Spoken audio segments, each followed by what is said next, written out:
ఈజీగా రీచ్ అవుతుంది జనాలు. ఫర్ ఎగ్జాంపుల్ ఆ ట్రైలర్ ఇప్పుడు మనం ఒక ట్రైలర్ వదిలితే it reaches more people faster than it reach 10 years ago.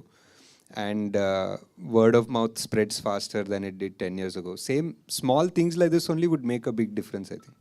ఈ సినిమా సక్సెస్తో పాటు మీకు రియల్ లైఫ్లో కూడా you find your real love in this film.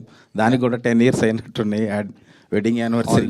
Almost. So career పరంగా మీరు అనుకున్న పాత్ చేరుకుంటున్నారు, ఆ పాత్రలో ఉన్నారు అనుకుంటున్నారా? మీరు అచీవ్ చేసినవి అన్నీ, ఒకటి స్పిరిచువల్ అవ్వచ్చు, ఫ్రెండ్షిప్ మీద, ఒకటి మైథాలజీ, ఒకటి బయోపిక్, అలా డిఫరెంట్ మూవీస్ తీస్తున్నారు కదా. సో కెరీర్ పరంగా కూడా మీరు హ్యాపీ అని నేను ఐ థింక్ సో అండి. ఐ థింక్ చేసే ప్రతి సినిమా బేసిక్లీ ఇంకెవరు చేయరు అన్న కాన్సెప్ట్ తోటే వెళ్తున్నాం. Basically as a director or as a producer literally ఇంకెవరు ఆ కాన్సెప్ట్ని ఎలా చేస్తారో ఆర్ ముట్టుకోరు అన్న ప్రాజెక్ట్స్లో చేస్తున్నాం. So I think we're pretty satisfied that they're all successful so far. అంటే డెబ్యూ మూవీ ఒక పెద్ద బ్యానర్ నుంచి వచ్చింది. సో అట్లా కాకపోయి ఉంటే మీ లైఫ్ ఎట్లుండేది అనుకుంటున్నారు? ఎందుకంటే మహానటి కావచ్చు, కల్కి కావచ్చు, అది ఫస్ట్ మూవీనే ఒక పెద్ద బ్యానర్ నుంచి వచ్చింది కదా. అది కాకపోయి ఉంటే ఎట్లా? Definitely I think the movie speaks for itself. ఆ టైంలో I don't think we were all thinking so much about banner. Even Priyanka Swapna కూడా వాళ్ళు literally their first feature film లానే తీసుకున్నారు. So and also it was very hard because there was one rough time before that. So I think the fact that వాళ్ళు కాకపోయింటే ఎలా అనేది important more than the banner. I think because వాళ్ళు నమ్మారు సినిమాని. I don't think any other producer, even if they were from a top leading successful in-form banner, వాళ్ళు ఒప్పుకుండకపోయచ్చు సినిమాని.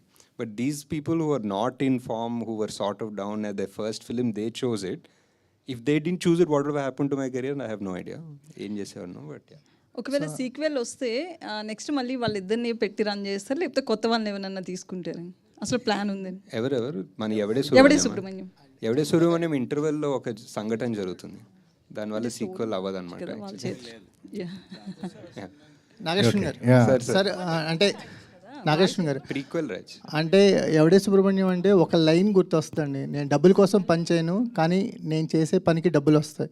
అంటే ఎవడే సుబ్రహ్మణ్యం గురించి ఏదైనా ఒక లైన్ అడాప్ట్ చేసుకోవాలంటే అసలు మొత్తం సినిమా స్టోరీ ఆ ఒక్క లైన్లో కనిపిస్తుంది.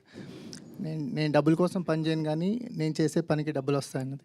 మీ లైఫ్ స్టైల్ కూడా ఆ లైన్ అడాప్టేషన్ లాగా అనిపిస్తుంది, మీ థింకింగ్ కానీ మీ ఐ థింక్. అంటే యా సినిమా తర్వాత డెఫినెట్లీ చాలా ఫిలాసఫీ, నాకు తెలియని ఫిలాసఫీ పెట్టి రాస్తుంటానేమో ఆ టైంలో ఇమ్మెచ్యూర్గా. బట్ అది ఒక చిన్న బైబిల్ లాగా అవుతుంది. ఎప్పుడన్నా నాకు ఏదైనా డౌట్స్ కాన్ఫ్లిక్ట్స్ వస్తే మనమే చెప్పాం కదా ఇది, ఒకసారి మళ్ళీ గుర్తు తెచ్చుకొని ఆలోచిద్దామని అనిపిస్తుంది. సో ఈవెన్ భగవద్గీత శ్లోకం చాలా పాపులర్గా భగవద్గీత శ్లోకం, కానీ మనం ఎక్కువ ఆలోచించాం అదే ఫలితం ఆశించకుండా పనిచేయడం అనేది. సో అండ్ అది కృష్ణరాజు గారు చెప్పడం, అది ఎప్పుడు ఒక బ్యాక్గ్రౌండ్ మ్యూజిక్లా నడుస్తుంటుంది. అంటే కృష్ణరాజు గారి కెరియర్లో చాలా సినిమాలు చేశారు, కానీ ఎవడే సుబ్రహ్మణ్యం పాత్ర చాలా తక్కువ టైం కనిపించినా చాలా ఎక్కువ ఇంపాక్ట్ అనిపించింది. ఆయనకి బెస్ట్ లైన్స్